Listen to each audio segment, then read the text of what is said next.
2005. No, I heard that. And, it's been a long time, probably 20 or 30 years. Yeah, it's been a long time. Can't believe it. See this in it. God, the brown country. Oh, gosh.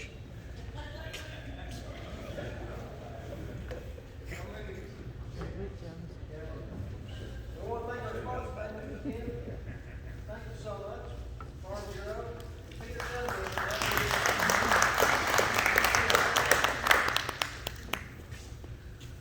Peter? Are you doing some work today?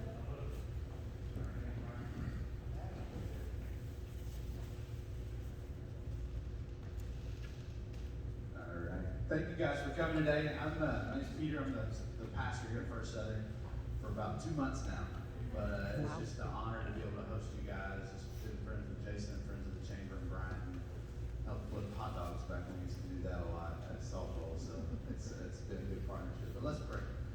Father, thank you so much for just another day that you give us to live life.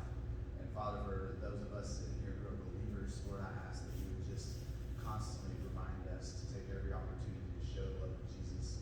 God, I pray over our government. I just ask that you would just, your spirit would just fill hearts and lives of those that are positioned to make laws and changes and initiate action. Father, I ask that you give them courage to do what you direct them to do, Father, that you would just give them boldness to live their faith out. Father, I just pray over these folks as they got back and forth to the Capitol and do their work away from their families to protect them. Father, I thank you for the businesses that are here in our community that support and love people in so many different ways. It's in Jesus' name I pray. Amen. Mayor Alan Scott, please. Play.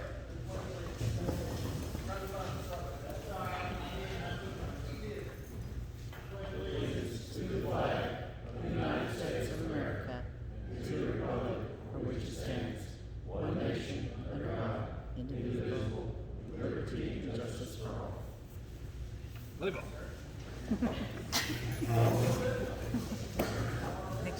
Always sit on the floor. We'll have a few minutes each, and then if any others, we'll have time for questions and stuff like that. Today, we'll have Representative Fite, Representative McGrew, Senator Wilson, Representative Mayberry, and Senator Lanny. So we'll let you guys decide who wants to go first.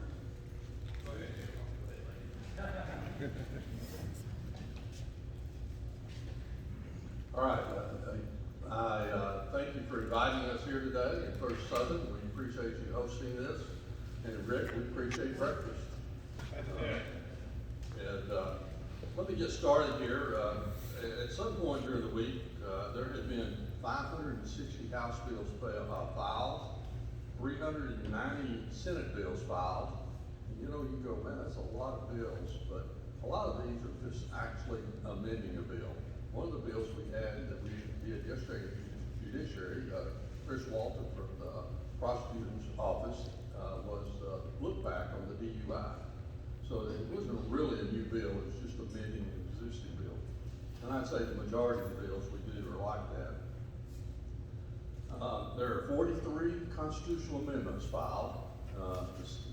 We can only put out 3 on the ballot, and so there'll be a little jockeying around here. We'll see which 3, and we may not put any on the ballot. To be honest with you, we've done a lot of amending of the Constitution in the past that maybe we shouldn't have done, in my opinion, anyway. Let me tell you about, I'm working on a bill. It's an improvement district for broadband. And really, what I see it being of value is like you're building a large subdivision out here, and there's not broadband, it's not feasible to put broadband out there with say AT&T to put it out there. Then these people are allowed to go in and negotiate with AT&T and levy a tax on themselves in which to pay that to go into there. We do that now with streets, water, sewer, and so forth. Now this bill will allow broadband. They have been fighting me pretty hard on this, the cable and the telecoms but they finally realized that it'll work to their advantage also here this past week finally, you know, so I think we're all right there. Also, I'm working on the co-ops that are wanting the option to be able to get out from underneath the Public Service Commission. And I'm carrying that bill right now, and I plan on running it, probably week after next.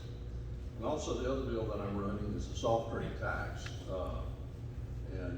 It'll be running this coming week in committee, and we'll also, go through over to the floor this week. Then we'll be sending it hopefully down to Senator Samples, and he's running in DFNA. All right, I will turn this over to Richard McGrew right now. Richard is one of our newest members, doing an outstanding job. Well, good morning, and thank y'all for hosting us and having us here. I am a new freshman, so I'm learning a tremendous amount very fast. I'm honored to be serving amongst these individuals here that are doing a great job, and I'm learning a tremendous amount from them. So I'll kind of let them tell you about the bills that they know. I will say that the House passed a stand your ground bill this week, which a lot of people were interested in. And there's another project that seems to have gained a lot of interest, or taking the tax off of ladies' feminine products, which went through the committee yesterday, and a great bill that Representative Mayberry I tell you about that she's been working on is the No Patient Left Alone, which I think there's so many great things happening, and just appreciate the people having me there. Thank you very much.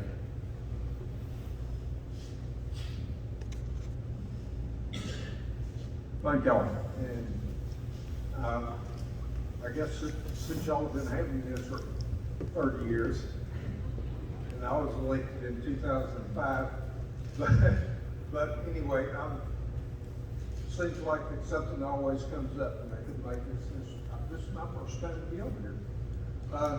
I'm the chairman of Revenue and Tax in the Senate, and so we did get a lot of the bills. And look, I told Lanny, I was on a conference call last night till I think around 9:15, 9:20 about the CERB tax, because that is a very important tax that we would like to get rid of, but it funds Medicaid, and so we gotta be very particular about how we take it off, because as many of you know that when we give a quarter, the federal government gives us 75 cents back. So when you start doing money off that, those points you run up to big dollars, and that budget is about $2 billion. So, do what?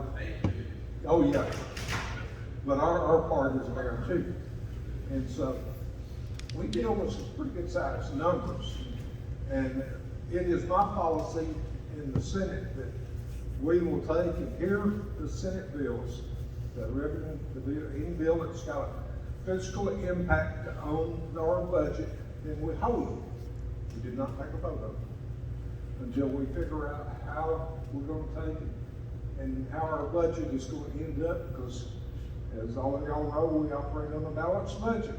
So we have to take and be very careful about cutting taxes or anything else like that until we know how much money we have. And so some of the House members kind of get a little bit disgusted with me, because when they sit there real pride and joy down there, I'm gonna park it for a little while, and then when the session comes to an end, we'll decide which ones that we're gonna take and let out if we meet the criteria, and then we will pass them out of our committee and from the Senate floor, and if we have to amend one, we'll amend it and send it back up in the House for confirmation. Other than that, I'm on the Ag Committee, and we have been dealing with some very controversial issues this year, mainly from the plant board, which actually I had to report to the plant board in my business for 40 years, and so they control my income for 40 years. But we're all working together. Sadly to say, if you watch us on live stream, you might see some things that are not very pleasant. It's coming out of the Senate right now, and we're working very hard to take it and get that back under control and have some stability. And what can you say? You got 35 members that are all very opinionated, and we have to deal with that. We're trying right now, working real hard to see the hammer nose to take and get that back under control, where we can talk to each other as friends and fellow members. Representative Mayberry?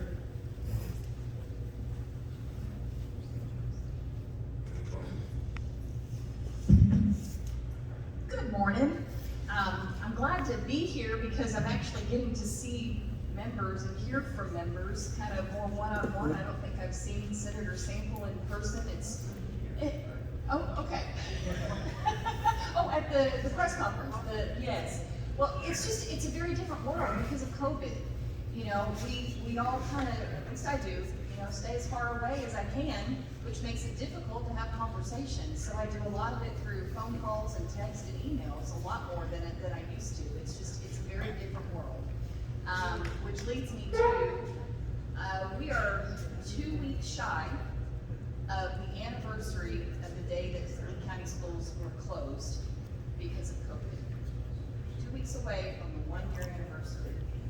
Our world is so different today than it was then. And we certainly understand what COVID can do, but I think we've also understood over this last year what isolation can do. And that is the key of one of the bills that I've really tried to focus on this session.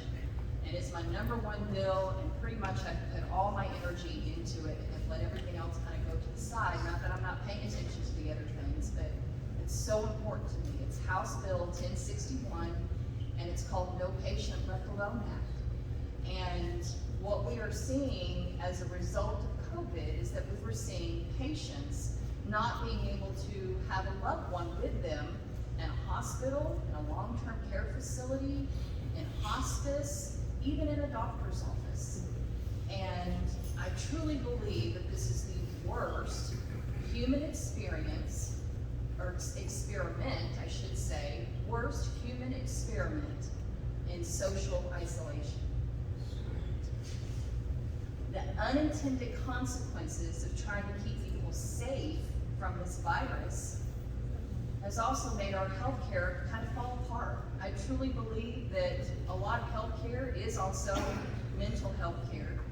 And I wonder how many people have died from COVID or something else because they just gave up. If you are in a nursing home and you're not allowed to see anybody, you're being treated like a prisoner, you can't come out of your room. Why do you want to keep living that way? And do you just say, I'm just gonna go? My own household this year, we have experienced 17 surgeries since May, all under COVID. 2 for my husband, brain surgery and heart surgery. 2 for me, throat surgery and neck surgery. And the remaining for my daughter, who spent nearly 3 months in Arkansas Children's Hospital and had numerous surgeries and lots of medical complications. So I've seen this from a patient's perspective, from a spouse perspective, and also from a parent's perspective. And my point all along, when I was hearing that family members weren't being allowed to go into the hospital to be with their loved one, I was so grateful that my daughter, who is 19 years old, could still go to Arkansas Children's Hospital, and I was there with her the whole time. I would stay 24/7. I'd go home maybe every 3 to 4 days for a few hours so I could at least somewhat be a mom to my other children, and to just kind of get away from it. And I think about all the times in that hospital room, we had amazing nurses. As a matter of fact, when we were leaving, we cried, my daughter and I, Katie and I cried because we weren't gonna see our nurses anymore. We loved our nurses. It does not mean that she didn't get great care, she got great care, but they can't be in the room 24/7, and there were times that me being in the room at that particular moment was so critically important to her care. She was vomiting a lot. You can't press a call button 10 minutes ahead of time and say, I'm getting ready to vomit, will you come in here and make sure I don't aspirate?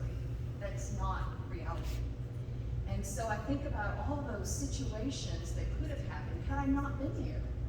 And so this bill is so incredibly important to me personally, but really kind of came out of another need. A lady called me in May who had a Saline County, one of my constituents, called me in May and said that she had a child who has autism, 15 years old, and is in a long-term care facility. This is a good mom. She takes her child home every weekend and cares for her and wants to be with her, but she's a single mom and she has another daughter, and this is what she had to do to make life work. And once COVID hit, she was no longer allowed to see her minor child. Her minor child. She no longer, it had been 2 months since she was able to see, when she's calling me, and she said, and I don't know when that's going to be. It wasn't until the fall that she could get in to see her minor child. This is not a child that's been taken away from her because she's a bad mom and she's in DHS care. We've got a problem and we need to fix this. And I'm so incredibly grateful. We brought this bill before the committee, February 2nd, I believe was the date. And we had so many testimonies of people coming in. It was gut-wrenching, listening to all of it. I was crying, hearing these stories. And it made a huge impact. And the beauty of it was that we really got the agencies and the organizations to come on board and help. And we've spent the last 3 weeks really working on this bill. And I can't say enough nice things about the agencies that I've worked with. You know, we were not at odds with each other. They recognized we need to do something, but we also need to keep it within federal guidelines as well. Yesterday, we passed the bill out of the House committee and no dissenting vote on it. I'm hoping that we are able to do the same thing through the rest and over to the Senate. I don't know any opposition to the bill now, and I've been told by the Department of Health that they're already working on new directives that will help make, help make the transition so much easier to allow for more visitation. So I do want to say one thing, a little good news though, that as far as long-term care goes, I don't know how many of you have someone in a long-term care facility, nursing home, or what have you, but I know that it's a big issue. This is what was shared with me yesterday. COVID-19 cases in long-term care facilities were down to 124 positive patients and 131 positive workers. This translates to only 8 facilities across the state having 5+ cases, meaning that the vast majority of facilities in the state have 0 cases. And according to the bill that we just passed through the Health Committee, CMS and CMS guidelines, a long-term care facility shall accommodate and support indoor visitation beyond just compassionate care. That's good news. I also want to share just publicly a phone number if anybody out there is still having problems and they want more help. This is a phone number, it's a hotline to the long-term care department within the Department of Human Services here. It's 1-800-582-4887. Again, 582-4887. And we want to make sure that if there's some problems that people are getting help a little bit quicker. One more issue that I just wanted to say, because I just looked it up, I guess you all passed it out of the Senate yesterday, but it's House Bill 1361, and it kind of relates to a bill that I had filed, 1060. We put it to the side because this was a better bill, sponsored by Les Eves and Senator Dismayne, and I believe it passed yesterday in the Senate. And it takes care of, if you received a PPP loan, you were gonna have to pay state income tax on that. worked it out to where you will not have to pay the state income tax on that income. It was a forgivable loan. I think that was the intent of the bill, or the intent of the loan to begin with, is that you're not gonna have to pay that tax, and we just took care of it. So it's on the way to the governor's desk, and hopefully will be signed. But I know I've had a lot of accountants in Saline County who kept contacting me, telling me, what's the status of that bill? What's the status of that bill? So anyway, I'll pass it over to Senator Miller. Thank you, Jude. First of all, let me express on behalf of Tony Furman his regrets for not being able to be here. His wife, I think, is like 32 weeks pregnant, and she got put on minimal bed rest, and he had to get his other kids to a doctor's appointment this morning. He'd like to have been here, but he couldn't, so we all understand taking care of family first. Regarding some of the bills that I'm working on, and then just a few high level, this is a particular interest here in Saline County because so many individuals that have kids that are dealing with pandas. We were able to get the advisory committee reestablished, or it's down in the House side, and it's going to sail through fine. And then I've got a companion bill that would require Medicaid that if a child is referred out of the Center of Excellence that we've been able to establish at Children's Hospital, if a child is referred to or is diagnosed at the Center of Excellence, they'll be able to get treatment for pandas, and Medicaid will pay for it. Filed that bill, expected to go through. So I know that's a particular interest, especially Saline Memorial over here, because they have kind of helped champion that cause. Business protection bill, which basically says that if you are a business and a agent from the health department for alcohol beverage comes in, that they have to encounter the patron directly. They can't penalize you as a business for what the patron's doing with regards to the directives coming down from the COVID emergency, and that is sitting down in the House and expected to go through. The Emergency Powers Act, filed it this past week. It'll take a little bit to explain it, but basically what it's going to do is just balance the power between the administrative branch and the executive branch. And if there is a executive emergency that is declared within 8 days, the legislative branch would come in. We would have to pass a concurrent resolution to terminate the emergency, and that would be the first step in. The governor and the team that's been working on this, we've had 4 face-to-face meetings with the governor, probably about 8 meetings, counting those 4 and his staff, and we've gotten to a point where we feel it's a good balance of power. I got that bill filed this past week, and look forward to it going through. So anything dealing with this situation in the future, health department directives, unlike the last or this emergency that we're in now, health department directives would have to come before the subject matter committee of ALC, which is the division within the legislative branch that kind of operates government while we go through.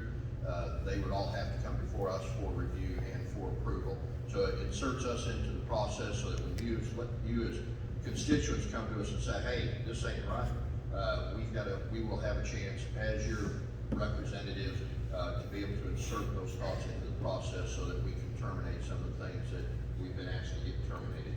On a personnel matter, state employees have been working a whole lot this past year, especially.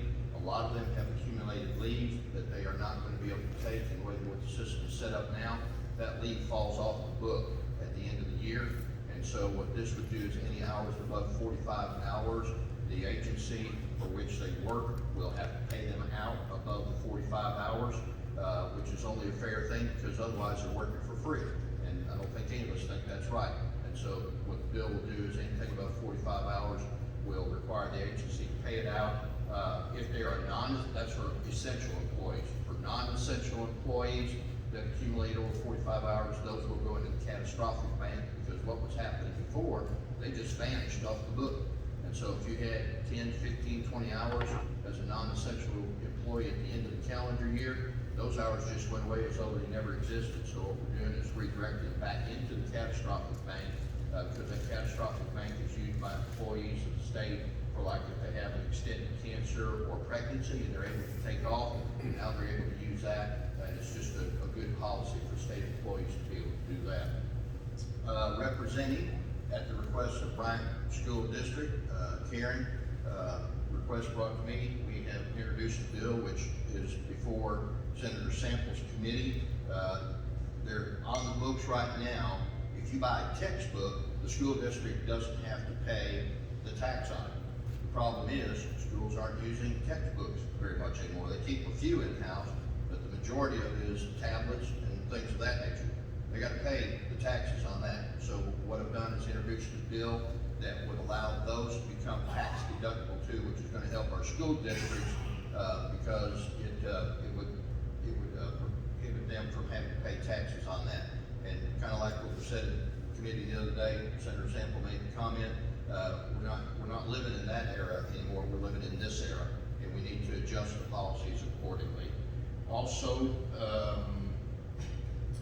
did a Senate resolution appointing Dr. Abernathy, a longtime friend of Brian, to the Arkansas Rural Endowment Board at request, and so got that done. And then let me just talk about a couple of high-level things. The budget is moving along well. I'm very pleased myself with our budget chair, which is Senator Jonathan Dismayne, and on the House is Representative Lanny Jean. Our pro tem, Senator Hickey, Speaker of the House, Matthew Shepard, are working hard on the budget. I'm very proud of what they're doing myself, because what they're doing is all this money that has just kind of floated around at the end of the fiscal year is getting moved into the long-term reserve, which helps our credit rating as a state so that we can be a better attraction to businesses, because our bond rating is what it ought to be. That's fair, Senator Sample. Okay. So we're being better managers of the money, whereas before it might be going out to this pet project, but it's all going to go into long-term reserve, which is a good thing. One thing happened this past week in my life personally. I got moved from city, county, local at the request of the pro tem. I now sit on insurance and commerce at the request of the pro tem. And then unemployment is a big issue. Had a meeting yesterday with Dr. Childers, who runs the UI. And we know this is a problem. It was a perfect storm. There were not enough employees, and you can't just train somebody to do unemployment claims overnight. It's a process, and we know it's a bottleneck. Found out yesterday too, there's some things coming down from the federal government that's going to actually make it easier for people to get unemployment. The problem is, it's going to give them a reason not to have to go to work, and we're going to have to go head to head with Washington and tell them we're kind of sick of this stuff, because you see the help wanted signs around, people need to get back to work, but while the policy coming out of DC is giving them an excuse not to, and there's some stuff coming down that probably come out in the news this weekend about that, but we are here, in Arkansas, trying to work hard against that. And I'll just say this and turn it over to Keith, Keith and Tony and McGrew, all the new guys. They are excellent to represent this county. But the last thing I would say this, yeah, you see some stuff if you watch live stream in the Senate or the House or some of these committee meetings, and you think, what are they doing down there? Well, I'll tell you what we're doing down there. We're exercising independence and freedom, and iron sharpening iron, and a battle of wills and a battle of power.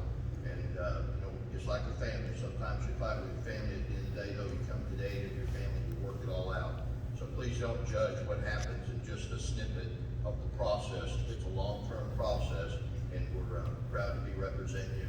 And at least this delegation will try to make you proud that you would be proud of our representation of you. Thank you. Thank you, Senator. Good morning. Really appreciate the opportunity to be here with everyone. And just so you should know, obviously I'm about 5 weeks into this, and you as residents of Saline County should be extremely proud of the representation that you have. For someone who's new at this, there's a lot of information to absorb and soak in and trying to figure out. Everyone always says, it's like drinking from a fire hose. And I was telling someone the other day that it's kind of like drinking from a fire hose while juggling a church nursery full of babies. So there's just a whole lot of things to try and absorb and figure out, and even just understand from a process standpoint. But our delegation and many others have been very gracious to teach those of us who are new, like Representative McGrew, myself, just the ropes, and to make sure that we are getting acclimated to everything that's going on. So there's a number of things, obviously, that we are all concerned about, that we're conscientious of. One of the biggest things that I want to communicate is related to pandemic unemployment. That's probably the most communication that I'm getting from constituents. So if you're in District 31, and you may not be dealing with it personally, but you may have friends, family members who are dealing with challenges with the PUA system, please have them reach out to me. I would say that I'm getting anywhere from 5 to 10 emails almost every single day now related to the challenges with the system, things being held up. And I will tell you that our constituent services is simply outstanding in what they do to make sure that these things are getting moved through the system for our constituents. And so please, I encourage you, if you have someone who's having struggles and challenges with that, have them reach out to me, have them reach out to their representative or their senator, because I think it can do a lot of good. Speaking on just a couple of topics real quickly, again, being new at this, you try to pick and choose and figure out, all right, what can make the most impact, what's good, and I want to applaud Senator Hammer along with Representative Gazaway, who's brought the bill related to the Emergency Services Act. I think that's going to push a lot of things that most of us have been concerned about, and hopefully get it moving in the right direction relatively quickly. Obviously, I think this morning we're going to hear from the governor here in just a couple hours about most likely an extension of the current emergency order and everything that goes along with that. One of the things that he has consistently communicated to the legislative branch is all of the different things within his original emergency order from back last March that have to be addressed with legislation. And so we're working through those. One of those was the telemedicine. There was a number of other things. Had a chance to sit down with him, with Representative Furman yesterday and a couple of others to talk through just some pretty open questioning and kind of challenge on a lot of that. And he continued to communicate that to us, and we got a list from his staff on the legislation that needed to be taken care of that was within the emergency order. And so we're working diligently to find out what else needs to be done so we can hopefully wrap that up along with Senator Hammer's bill that gives the legislative branch an input, which means that the representatives of the people have an input within what's going on. Second thing that I'd hit on is one bill that I'm extremely passionate about is HB 1371. That's the Arkansas Challenge Grant Scholarship, for the exact wording of it, working with Representative Bragg and a number of others on that. Things like school choice and vouchers oftentimes are kind of boogeyman words sometimes, which I can understand that. I think that something that is attempted to be accomplished for years here within Arkansas is a good balance. And I really think that this bill provides a good opportunity for us to look at the most challenged economically students and what can we do to potentially provide them help, because oftentimes you'll find that some of them are dealing with some very significant learning disabilities. I have a child myself who has very profound learning disabilities and quite frankly have had a very difficult time within our educational system here in Central Arkansas getting him the services and the help that he needs. And so that caused my family to move my wife and our two oldest to Florida for 6 months. And they just got back Saturday night because we needed to find the right help for him. And unfortunately we couldn't find it around here, but we were able to find it in Florida. And it's a pretty radical move for us as a family. It was a pretty difficult time going through everything that you're going with. I have a real appreciation now of folks who are single parents, because I had my 11-year-old with me for 6 months, and I'm not really good at that. I will be very upfront and honest. Just the dynamics of running a kid around all the time. Man, single parents, especially single moms, you are absolute heroes, I would say. But I think that things like HB 1371 strike a good balance between opportunities for low-income students and the $7,000 scholarship that is a potential within that provides up to $4 million for scholarship for low-income students, can be used for a number of things, while at the same time providing grants and opportunity for our public schools as well, so we don't leave them behind. The public schools can use up to $6 million of grants to do a number of things, anywhere from facilities upgrades to programs and opportunities for students. So I think those things are a very good balance. We'll probably see that this week or next week coming up before the House Education Committee, and start the process of asking a lot of questions and really understanding the dynamics of the bill and seeing what's out there in terms of the community, because we obviously want to make anything we do good for the bulk of Arkansans.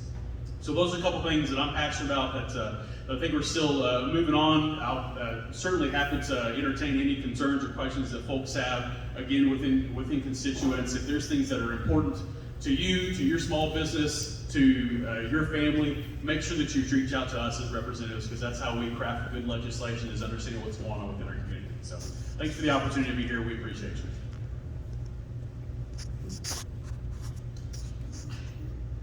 Anybody have any questions for these guys? I've got a question for Representative Fite. You mentioned something about co-ops and the PSC. What, can you expand on that a little bit more? Did you hear, Lanny?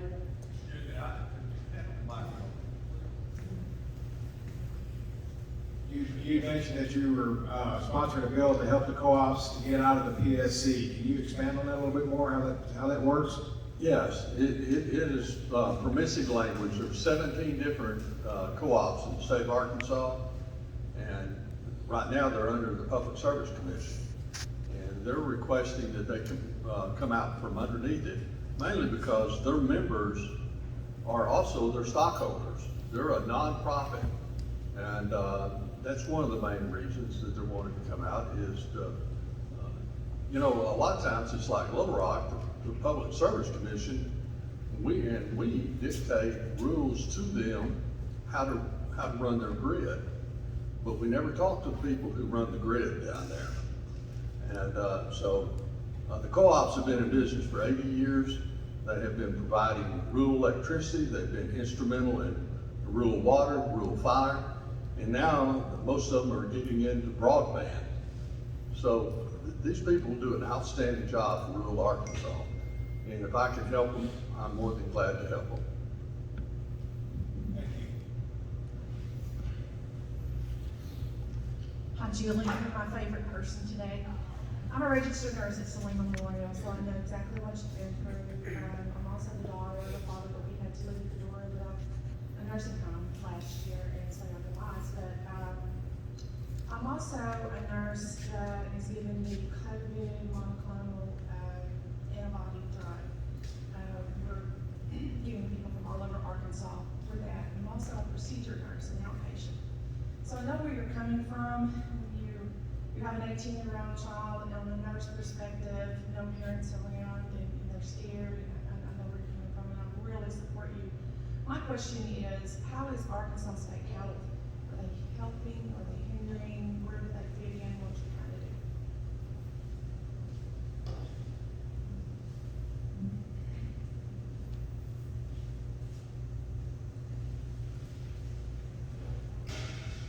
That's a good question, and I will say that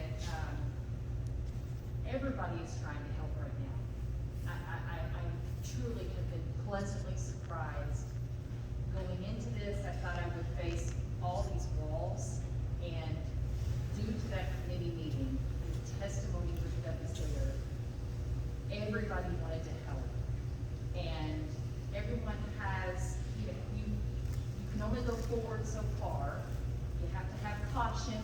We do still have, especially in a hospital setting, you certainly don't want to bring COVID in and think a patient did have COVID suddenly have COVID. I mean, there are situations that we need to be extra cautious. But I have been pleasantly surprised that everyone's trying to do what they can to help. The amount of phone calls, texts, Zoom conversations that we've had, even during that winter storm, you know, the blizzard, we were still having these conversations and trying to make the bill better. There's a lot of trust in some of the language too. Sometimes I wanted to be a little bit stronger in the language, and they said, please don't put it in there because we'll take care of it. But you know, the law is the law, and it's there. You can't change it easily. Directives we can change, so there is some trust there. So if they're in the bill, we actually have that they have to bring it back before Health Committee and before Children, Aging, and Youth, which I sit on, so that we see what they're doing, so that there's a little bit more checks and balances too on some of the directives that will come out. You know, I very much understand the need to still be cautious. As I explained, kind of with COVID right now, I don't even sit in my seat in the house. I sit upstairs in the gallery because I'm still a caregiver to my daughter who just had a 9-hour surgery 2 weeks ago and still has to go back to the hospital next week for some more procedures. So I have to be extra careful. And I get that, that in the healthcare setting, we need to do everything we can, but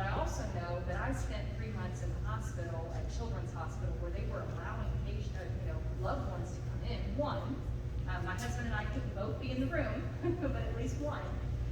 And I'm not aware of any widespread, disease because they were allowing one person in. So it's finding balance, and as a matter of fact, after we presented the bill the first time, this really was the conversation, how do we find the balance? And I said to Brianne Davis, who is the sponsor on the Senate side on this, when will we know that we get there? She made a great comment. She said, when everyone feels a little uncomfortable. I went, okay. When everyone, that means everybody's moved a little bit more to the center. So, health department has been helpful. They're already starting to work on fixing those directives based on what was just passed yesterday, so that they can get the ball rolling as quickly as possible. A little bit of feedback on it though.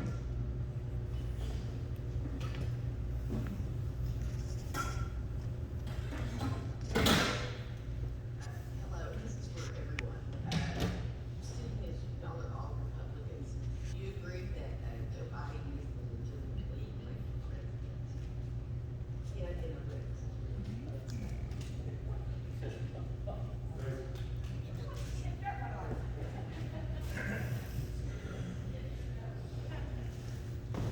In case you didn't hear what the question was, the question is, do we, being all Republicans, feel that Joe Biden is duly elected president?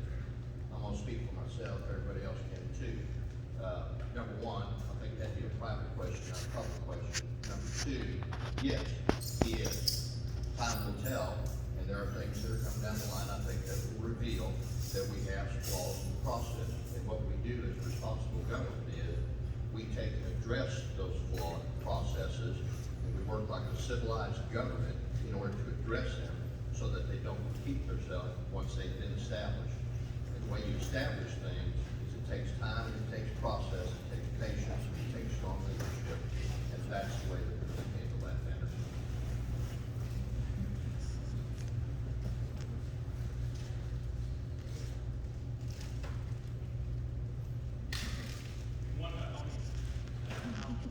I'll echo what Senator Hammer said. I agree fully with everything he said. One thing that a number of us are doing, Senator Hammer, myself, a couple others have been meeting on a regular basis to look at election integrity here in Arkansas and what we can do to ensure that our constituents and the people of the state of Arkansas have full and total confidence in the outcome of our elections here locally. So we're working on legislation. We've got a whole slate of legislation that we're getting ready to file. I think it's 12 different bills. Yeah, so roughly about 12 different bills that we're going to file next week that deal specifically with election integrity, so that you can know for sure that in the state of Arkansas, we have confidence in the outcomes of our elections. And so I agree with you, Senator.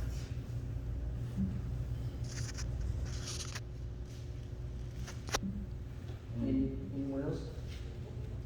I might add one thing, that I was in a meeting, I've been part of a meeting where we're meeting to discuss some of the scams that happened to the seniors. I represent most of Hot Springs Village, so that's one of the reasons that I was in that meeting. There's a meeting with the FBI, with AG, with banking professionals, and I was amazed to learn that 50% of those things that happened were bank accounts or money seniors had taken advantage of, where 50% was from family. But we're discussing now legislature that we can put forward to help in that, and also education and some other things. But I thought I would take this time to say, if you have your seniors, your parents, and all, especially if some of them begin to get into dementia, it's a place where a lot of them are taking advantage of. So watch out for that. We'll be trying to bring more forward. Thank you.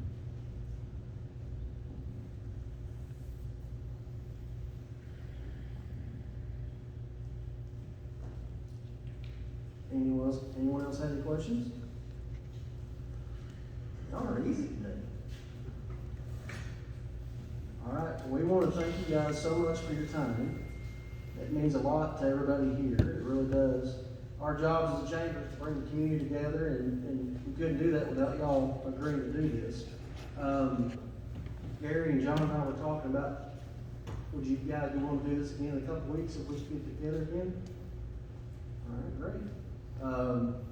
Gary, I think we're gonna do it. Sounds good. All right. Again, we want to thank Farm Bureau for sponsoring this again, and Peter, thanks for letting us be here again, buddy. I don't see him. And Rick, thanks for a great breakfast. I think everybody enjoyed that. We'll see you guys next time. Thank you all very much. See y'all.